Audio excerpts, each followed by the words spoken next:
Oh oui, là je pense qu'effectivement depuis maintenant 2 décennies certainement, on assiste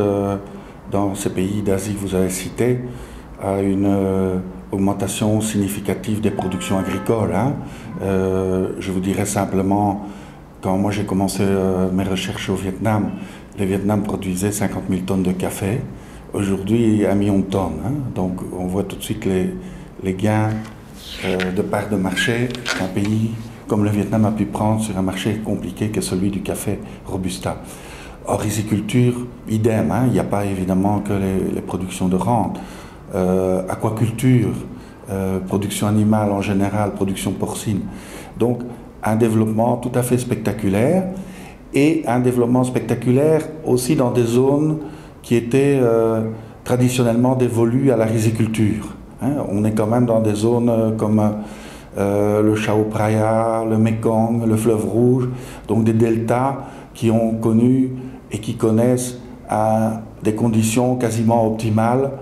pour la production de riz. Mais quand même des zones qui ne sont pas tout à fait identiques non plus, hein, puisque si on se situe par rapport à la production rizicole, il y a un autre facteur très important qui est l'aménagement et les systèmes d'irrigation, mais aussi la pression démographique. Et donc la pression démographique, bien sûr, n'est pas du tout identique. Quand on passe du Chao Phraya en Thaïlande, on a à peu près 5 fois plus de superficie de rizières qu'on en a dans le Mekong, et dans le Mekong, 5 fois plus qu'on en a dans le fleuve Rouge. Il n'y a pas une agriculture asiatique, il y a des agricultures avec des systèmes agroécologiques, des systèmes agraires très différents. Mais pour toutes ces agricultures, il y a quand même un facteur très, très important. En Asie, il y a bien sûr le facteur terre, hein, qui reste un élément primordial pour justement le développement, voire la consolidation de l'agriculture familiale. Et puis, il y a bien sûr le facteur humain, le facteur travail, où on se rend compte de plus en plus de la complexité, de la complexification, puisque ce sont des zones qui connaissent aussi, et qui ont connu, et qui continueront sans doute à connaître, une forte urbanisation, une forte industrialisation. Et donc on a tout un système d'évolution qui privilégie ou qui continue à donner une place importante à l'agriculture, mais qui dans le même temps développe des villes. Hanoï, par exemple, est un très bel exemple de développement incroyable, avec une population qui a cru très rapidement au cours des dernières années, avec une pression foncière, et aussi aux abords de Hanoï, donc dans le périurbain, des industries, des parcs industriels qui s'installent.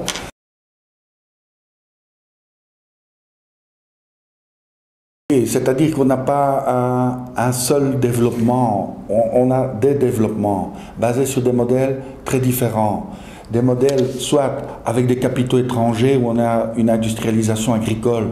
très poussée, hein, avec des élevages hors sol, des activités de production à grande échelle, avec une main-d'œuvre qui est une main-d'œuvre salariée quasiment et qui n'a pas beaucoup de responsabilités, mais où aussi ces firmes étrangères vont un petit peu, je dirais, mettre en compétition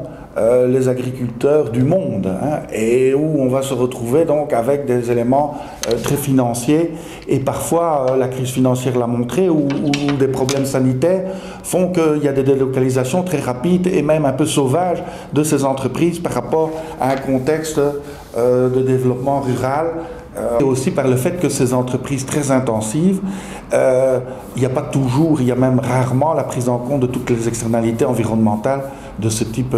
d'investissement. Et quand les externalités environnementales arrivent, souvent la firme ne continue pas, ne poursuit pas, parce qu'elle ne veut pas passer évidemment au tiroir caisse pour la prise en compte de ces externalités. Donc ça c'est le modèle, je dirais, avec des investissements étrangers. Et puis il y a des investissements locaux, hein, avec des systèmes qui s'intensifient, où la logique est quand même encore très financière. Et puis on a tous les mécanismes complexes en fonction de la densité de population, en fonction des habitudes, des terroirs, etc.,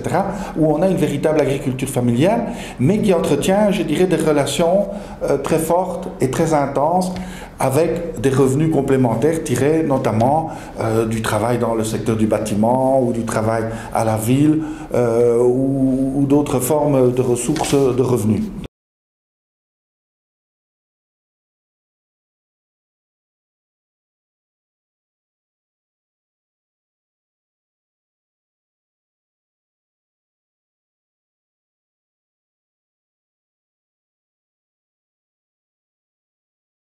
C'est-à-dire que ce modèle-là est un modèle dont les enjeux sont énormes, hein, dans la mesure où ce modèle, il est en quelque sorte, je dirais, à la croisée des chemins, où on le consolide par des politiques qui le renforcent et qui lui permettent d'avoir quand même des revenus satisfaisants, où on le laisse à la loi, aux forces du marché, avec le risque évidemment d'un coût social énorme.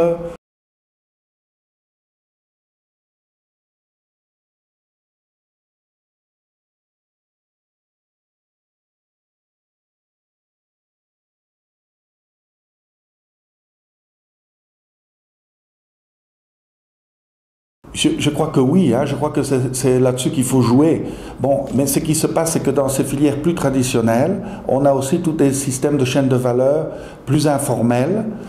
plus liés à des, je dirais, à des modes de consommation territorialisés, un peu avec des spécificités locales, et qui sont eux-mêmes redistributeurs de valeur ajoutée. Donc je crois qu'il faut évidemment voir cela dans un ensemble et qu'il faut évidemment soutenir le développement rural au niveau du produit de base, bien entendu, du produit agricole, mais il faut aussi faire en sorte que ce développement soit un développement endogène qui permette évidemment à toute une série de métiers en amont ou en aval de cette production agricole de se consolider dans le but justement de satisfaire essentiellement aussi la demande nationale et la demande locale. Or, on constate que ces pays qu'on a cités au départ sont très orientés sur la grande exportation. Hein. Et donc, moi, je crois qu'il faut quand même un peu, peut-être prendre un peu de recul, être un peu plus prudent et ne pas mettre tous ses œufs dans le même panier au niveau de la politique agricole, voir qu'il y a effectivement peut-être une place pour un développement agricole d'intensification pure et dure avec des capitaux, des investissements étrangers, mais aussi pour d'autres formes de modernisation, je dirais, du secteur rural et du secteur agricole, qui est peut-être moins orienté sur cette logique financière, mais plus sur cette logique sociale et la prise en compte aussi des impacts environnementaux.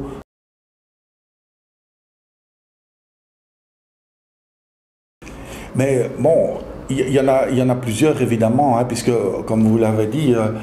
les autorités politiques sont quand même très proches, hein, du développement rural et du monde agricole. Mais par exemple, dans la province d'Aizhuang, on avait pour tradition une production de fruits qui s'appelle le litchi, qui était essentiellement exporté vers la Chine. Et cette production s'est développée de manière un peu trop importante, avec un mécanisme de production très saisonnier sur 2 ou 3 mois, mais les autorités ont quand même compris qu'il fallait